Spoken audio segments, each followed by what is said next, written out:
before I came in here. Promise. I didn't really think about it, and it said, he gave me some questions for. He said we have 4 of them coming off a bye. I was like, isn't that what we had last year? So maybe we had less. I don't know what we had last year, but I feel like we had a lot last year too, so try not to think much of it. Not a big deal in your mind? I mean, I know your preference. I mean, I know what our preference would be, but you never know whether that affects you or not till you get there. And there's lots of things that go into the year, lots of things that can hurt you on the schedule. I'd rather it be a different way, but there's a lot of things that could be worse too.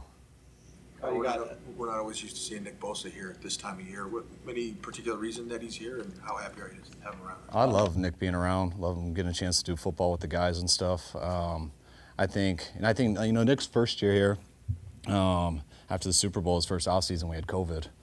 The next year after the offseason, he had torn ACL. And the year after that, he was in contract stuff. I believe that's right. And then this is the first year that it kind of just been a totally normal year.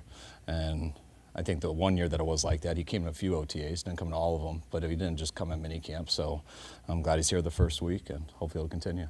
Christian McCaffrey's not here. Is there any particular reason, any injury, or just not here? No, just like everyone else, it is voluntary. I mean, I'm not too concerned about Christian, but no, he hasn't been here. You added a number of corners through free agency in the draft. Who's been the early standout? What's that? Who's been the early standout? It's just 2 days of practice, so I'm not going to crown anyone yet. But I've been impressed with everyone, really. Everyone in these first 2 phases, 1 and 2, just the attention to detail, the technique, reviewing cut-ups from last year, and then trying to carry it over into these 2 practices. And we did a lot more 3 deep yesterday, mixed in more 2 shells today, and watching the guys who are new pick it up and getting right in, like with the standard of how we do things, and also the guys who have been here, taking a step forward in what they try to work on in the offseason. Do you have a first impression on the defensive line with Leonard Floyd joining it, and then Malik Collins and Drake Jackson, those guys, status on those guys? Drake isn't healthy, so he can't go. Malik is waiting till his kids graduate to be here, which I believe is next week. But it was cool watching them all run out there together. We're doing some half-speed stuff with the D-line and everything, so in the O-line. So we've only had 1 period a day where we're going really as a team. But it was cool watching them go out there as a group and really just to begin the process of them all kind of being together. I think Floyd kind of he's got a lot of length as a pass rusher and experience. What do you see out of him? Just really that he would fit into whatever you asked him to do. We've gone against him so much in different schemes on different teams, and whatever a team has asked him to do, wherever he's been, he's kind of always the same player to us. And he gets here and he's got to do a couple new things and stuff, but he's got so much experience standing up, putting his hand down. He's done a little bit of everything, and the techniques we've asked him to do in phase 1 and phase 2, he's really shown those in phase 3. I think it was last week Sorensen told us that he hadn't talked to you that much before you got this new promotion. Did you know him very well? Did you have to get to know him before you elevated him? What did you know about him even through the years, even when he was on staff? I think I got to know him real well on these 2 years together before this year. Before that, it was more people I know real well who had worked with him, guys that had worked with him in Seattle, guys in Jacksonville, guys that had known him as a player and stuff, so guys kind of just who could explain to me the type of guy he was and things like that, know the type of guys that we like. And then his first year here, he was a candidate. I talked to him a lot about possibly being a coordinator. He'd just been here 1 year and everything and didn't think that he was quite ready for that. And then I could quickly see in year 2, just dealing with him more and watching him take the second year in our defense, just how ready he was. And it's been better than even expected so far. Bring in Staley, do you kind of arrange how that relationship is going to work, or are Nick and Brandon kind of figuring it out? I'd have to arrange it if there's a problem, but there's no, Nick knows who the defensive coordinator is, and Brandon does. I got to talk to both of them. I think Brandon's in a real good spot, just leaving from being a head coach and how he can help us in a number of roles. I think Nick feels very excited to have a guy on the staff who's called plays, who's done it at a number of different places and things, and I think he's helped him a lot in those ways. But no, there's no really gray area of it. Brandon's helping him on a lot of things, just like all the other coaches do on the defensive staff. And with Brandon's expertise just in other areas than just defense, with his expertise as a head coach and things, I thought he was a real benefit in the draft and helps me in a number of areas also. Is there a benefit for Ricky Pearsall with Brandon and Jauan not being here, that he's just closer to the front of the line and maybe more reps with Brock? Yeah, I always think the more reps you get, the more experience you get, the more different situations you can be put in. I mean, if you're talented enough and made of the right stuff, you only get better. But sometimes it's hard to generate those things, especially in a practice when it's not full speed all the time and things like that. So the more reps you can get of it always helps the right type of player. What's the status with Jauan? I know he hasn't signed his restricted. It's similar to what I said about all the guys who aren't here. You know, it's voluntary, so there is no status yet. I don't know, it's just been a couple of days, but with Brock, obviously this year he's been healthy all season. Have you seen any differences in him, either physically, mentally, both? I mean, he's definitely ahead of where he was last year this time, but I mean, it was just real cool being able to go through a whole year of cut-ups just like we did last year, and just starting in phase one, the command he had of going out there with the drills and everything and really trying to apply the stuff we had just been watching in the meeting rooms that really happened all off our 2023 tape. Last year he had to do it, and then it would just be frustrating for him because he couldn't really go work on it. He had to just visualize it and think about it, and had to wait for that opportunity in training camp. This year, right away, it's been awesome for him to like lead us through the whole off season, just drill-wise and everything. He's been great to have for a first full off season. Kyle, what's the general feeling around the facility? Is it kind of like first week of school in terms of energy, excitement level among Not really, because most of our guys were here. You know, there's a few new guys like Debo and Nick and Hargrave, Juice, that we just saw in these last couple days. But most of these guys have been here for a while, and it almost feels like we just finished playing too. So you take that into account. I mean, some guys feel like they just finished playing. It's always different with the rookies and free agents who've come in, where some guys didn't go to the playoffs last year, so they've been done since January, early January. So it's a little bit different for most guys, but that's why it's kind of nice to ease into this. We've had 2 good practices, but I'm not going to say they were too tough, and we'll just turn it up a little bit each week. Debo has a new number, new slimming number. How does he look? You think it's slimming? Outside of the big, I mean, how does he look as far as? I think it was good. I think 1 can be a risky number if you're not slimming. But I think he came back and he looks really good in number 1. So I'm excited for that and hope to keep it that way. But I thought it was risky, and he said it was going to look good, and I think he's right so far. What do you see in Garendo? We drafted a different player. Is he a receiver? Is he a blocker, halfback, fullback, tight end? I mean, he's a running back, and which starts out that way. But a running back, I mean, you're not going to be a running back in the league if you can't run with the football, and then it's hard to stay in the league if that's all you can do. So you need to be able to do a little bit of everything. He doesn't have a ton of experience doing it all, but he's got the makeup. He's wired to do it all, and it's been fun working with him just for a couple weeks here. Once the rookies got here, he's fit in here in these 2 practices, and he'll get better at developing and all the things that aren't running the ball, and hopefully he'll get as much as we can give him in these 7-on-7 practices, but get used to our style and how we do it. Dobbs, not suggesting the way he played here against you guys, was like, oh, let's sign him. But, I mean, that was an example. He really hadn't played, up until last year. Were you surprised at all by some of the games and performances he had, just given he was such a journeyman? Yeah, I mean, not necessarily because of the journey that he's had, but I was just surprised when a guy gets traded when the preseason's over, and I forget what week we saw him, week 3, 4, and to see a guy have that much command of the offense that fast, to miss an offseason and stuff, an offense you didn't play on is real tough. And going against him and studying him going into those games and after, because he was on Minnesota too, it was cool how he gave his team a chance to win, and being new to it, and just being able to have totally command of whatever scheme he was doing. And when we got to see him in a number of different ones last year, and you could see that when given the opportunity, he figured it out, gave his team a chance to win. And from a backup guy, that's the first thing that you want, is just a chance for a guy to come in and give your team a chance to win. And I also think he's got the ability to do a little bit more than that. I know these are optional, but how are you feeling about Brandon's situation? I mean, same as I do about all these guys that aren't here. I mean, I wish they were here, but it's something that's part of the business, and anytime it's the business part, you try to respect it, stay out of it as much as possible, and look forward to the days when we can just focus on football. Have a sense of how Dobbs is picking up this system? Yeah, I mean, he memorizes everything very fast. He's extremely smart. He's got all that down. Now it's about just reps and doing it. And I mean, you can learn it on paper and stuff fairly fast, especially a guy like him. But now it's about the reps and doing that and getting the timing and rhythm of it. He invested in a lot of pretty talented special teams players over the summer. interest in the new kickoff rules, and like, I guess how big of an impact do you think that will have?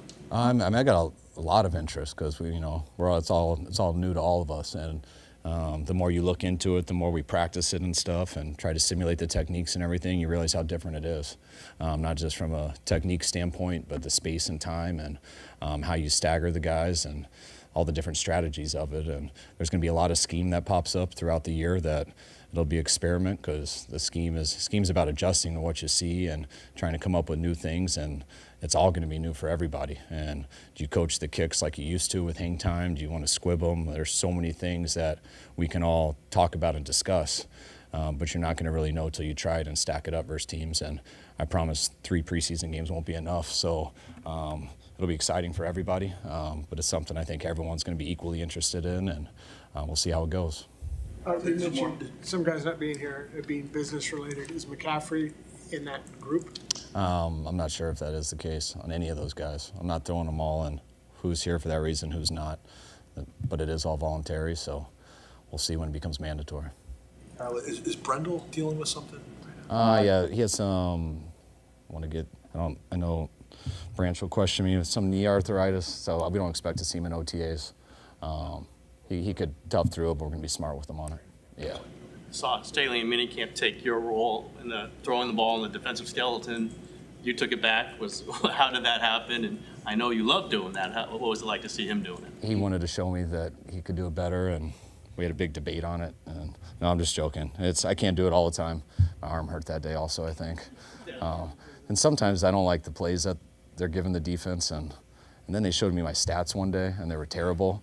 And so it's getting kind of weird on, do we want it to be competitive, or do we want to actually just do it to help the players?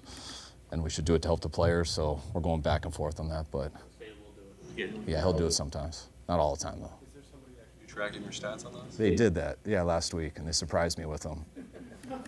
And it was I thought there should have been a lot better. What's that? I can't tell you that, but I've been working my kids on the weekend, so see if it gets better. All right, guys, thanks.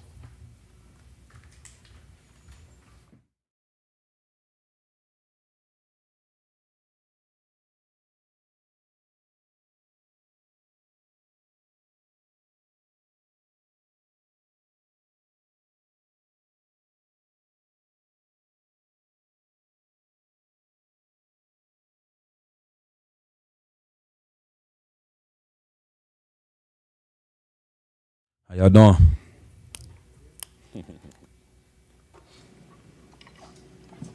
Jair, how long did you allow yourself to process the Super Bowl and go through those emotions? I'm still going through them emotions. Make it a game like that, man. You don't ever forget what it feel like. So I still, think about Super Bowl. Yeah. When you think about coming into your first OTA last year, where you were then and then where you are now, what do you think? Way better. Way better from where I came in, just adapting to the speed of the game. My job, my responsibility within certain coverages, I'm way more sharper. I know different jobs in the defense now.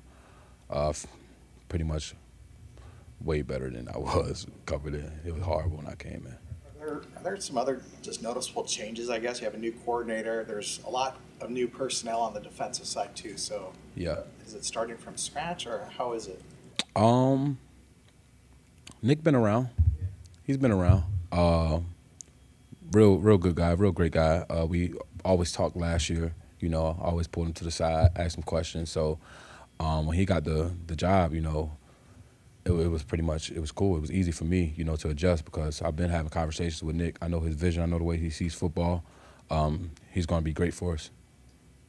Yourself as somewhat of a veteran now, and talking to the younger guys and the rookies and trying to help them along at all? Yeah, that vet word, man. There's so many guys in this league that play way longer than me, just as much as me, less, so I don't approach the rookies like that, the vet style. I just try to preach the Niners culture, how they move here, and do the best job I could in helping them grow in their careers. Jair, you had a real successful rookie year.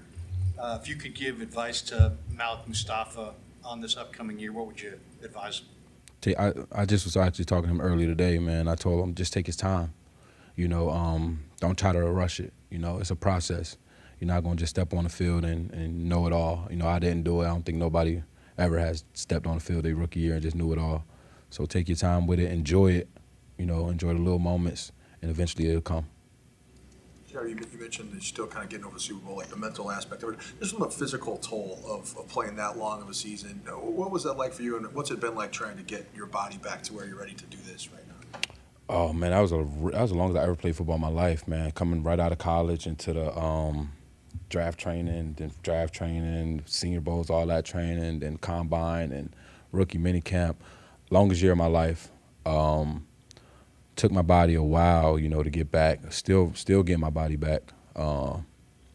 Everything's a process, man. It's gonna come eventually. And when it do come, I'll be ready. What kind of stuff do you have to do to get back? Just get back in the physical shape of things, when you play long seasons and all the contact and stuff in football, it constantly beats your muscles up. Your body aches, stuff like that.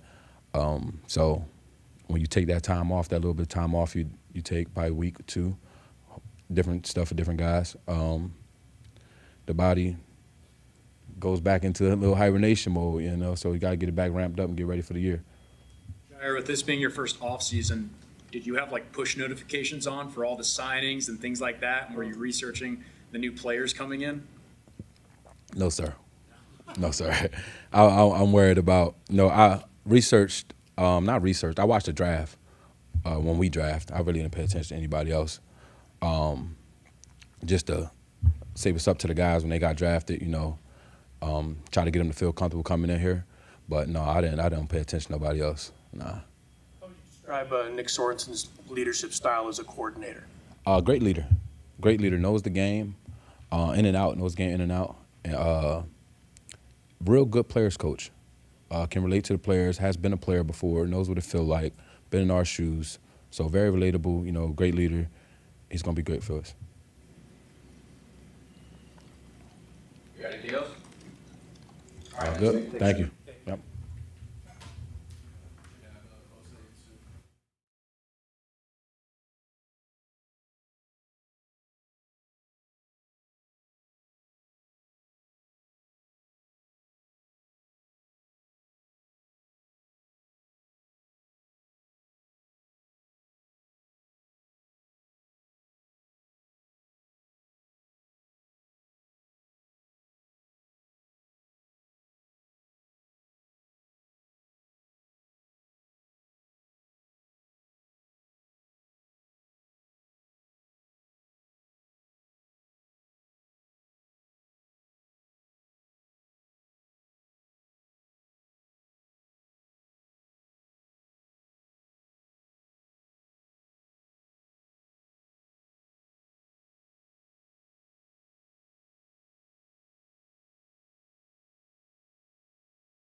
throw a couple passes today to your new wide receiver, Ricky Pearsall. What are your impressions of him after a couple practices?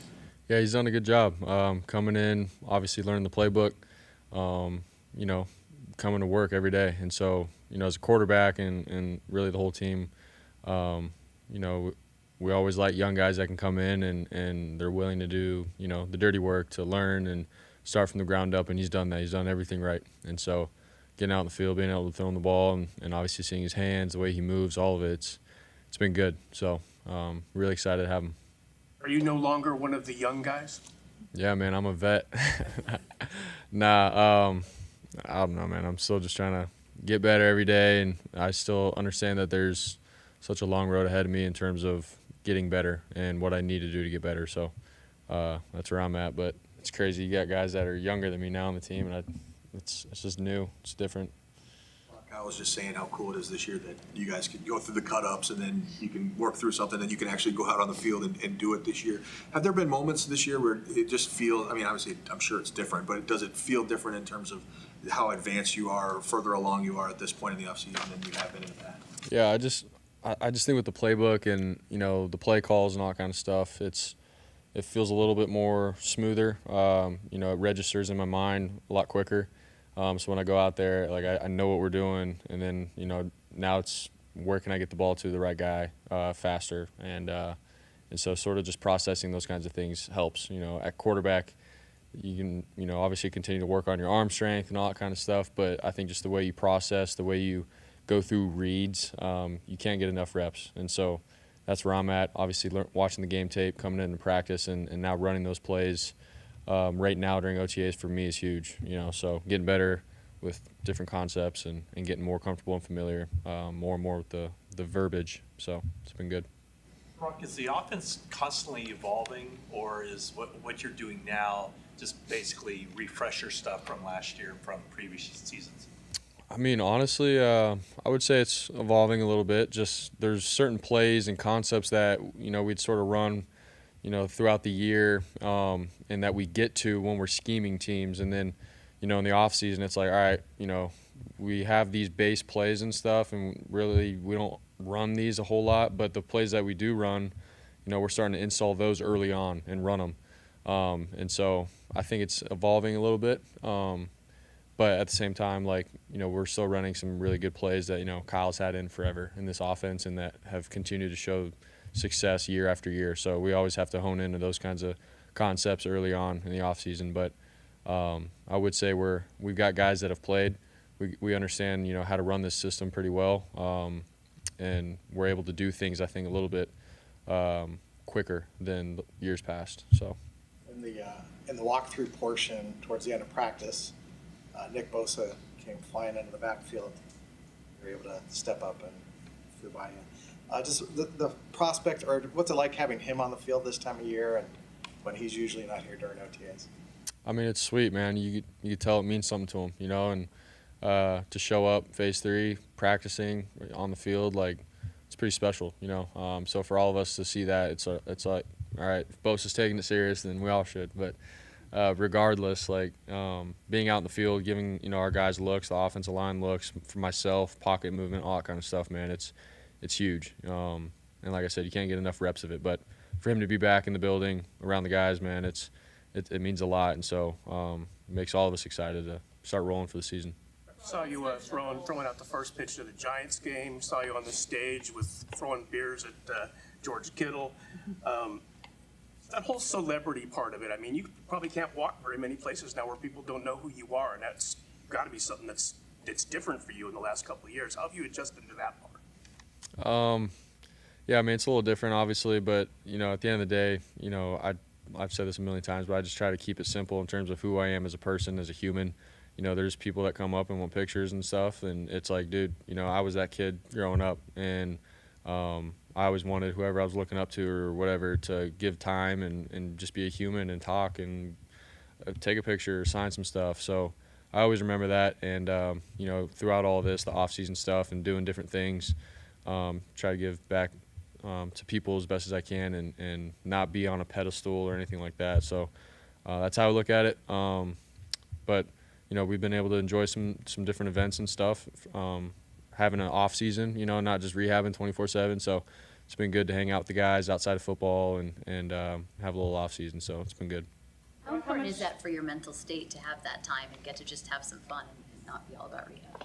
Yeah, I mean, I think it's huge, especially being out in this area, checking out, getting a better feel for the Bay Area, what it has to offer, the people, everything. It's been fun being able to sort of go out and explore and do different things. Last year, obviously, it's 24/7 rehab, go home, rest up, get ready for the next day of rehab. So now it's obviously get after it with my craft and the mental with the playbook and film and stuff. But then on the weekends and stuff, when guys are all able to get together and be able to have some fun together, it's been refreshing. So obviously we're all business on the field, but to get off the field and have those relationships, man, that's something that we'll always have, for the rest of our life. So.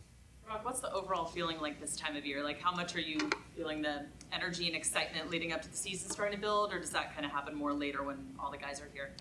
I mean, I feel it now for sure. Guys are coming in and competing. It's like, nothing's ever given to you. You gotta fight for your job. You gotta continue to have that little competitive nature in your mind every day when you walk in. Like, dude, I gotta find a way to get better, and you could feel that with everybody in the building. And so I'm excited. Obviously, there's some guys that aren't here, but once we all do get together again, come camp and everything, like it's gonna be sweet. Like it's gonna just take it to another level. But right now, we got guys that are learning everything. We're starting from the ground up. And for me, it's like, all right, we got the 2024 season right in front of us. So I'm excited for it. How important is it that you guys, not you particularly, but it all gets worked out with Brandon Ayuk and he's back in this building and on the field? I mean, yeah, I think it's extremely important. He's a playmaker, love throwing to him, love BA as a person. So, yeah, it's definitely important. Like I've said this before, it's out of my control. But, for me, I'm showing up every day trying to get better with the new guys and the guys that are here. And that is what it is. But hopefully, get settled soon.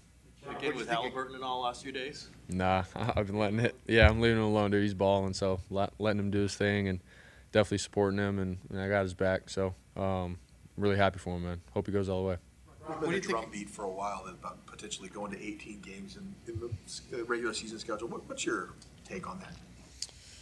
I mean, if that is the case, I think 2 byes would be nice, that kind of thing. It's a long season, man. You go through so much physically and mentally, everything. But, if we're going to extend it another game, I think another bye would be pretty nice. But at the same time, it's longer. So I don't know how everyone around the league feels about it, but I know that, we're going through it every single week in and week out to get back for the next game. So I don't know. There's pros and cons to it. I don't really know how I feel 100% on it yet. How do you feel about, have you had any chance to throw with Cowing, and what do you think he's going to add? I mean, the guy with that kind of speed, does he create space out there? Yeah, he's quick, he's twitchy, and just I'm impressed with just, the way he's acted and interacted with guys. Very smart, very respectful, and a guy that I could tell he's going to get after it in terms of knowing what his job is. And as a quarterback, I feel like, you're always looking for a guy that you can trust. And so, yeah, I've seen that so far from him. I'm excited to see what he can do just in terms of taking off top and running downfield and everything once we get to it. So I'm really excited to have him. The Mr. Irrelevant event is next month in Newport Beach. What is your memory of that? And do you follow who Mr. Irrelevant was this year? Are you kind of cognizant of all the irrelevance from your year forward? Yeah, I mean, I've kept track and everything. It's been pretty cool just to see, who's come after me and whatnot. But I know they do a great job down in Newport for a great cause more than anything. Yes, it's Mr. Irrelevant, but they're raising money and doing a great job of giving back to the community, which is pretty cool. So what they do is awesome. I'm all for it. Got their back, and they obviously celebrated me when I got drafted last, not knowing what the future was going to hold. So they've been great people, great organization, and yeah, I hope all the Mr. Irrelevants drafted moving forward have all the success in the world. So it's pretty cool. Clear that you want Brandon signed and happy. Did you have to hold your breath at all through the draft, just with the reports that they certainly, and the 49ers certainly, John didn't deny that it could happen with both Brandon and Debo? Did you kind of have to watch and to make sure that they were still on the team? Yeah, for sure. You know, the draft is going on and stuff, and obviously you're excited to get guys that you're drafting. But at the same time, it's like, dang, dude, you know, we could have some kind of trade stuff happen and whatever. But like I said, all that's out of my control. I was sort of just sitting there, you know, waiting to see what our team was going to do and everything. And, you know, my job is to show up and rip it to the open guy and try to win games. So that's my mindset with it. But I do love my boys, and I obviously hope that we can all continue to play together. Thank you, guys. Thanks, guys.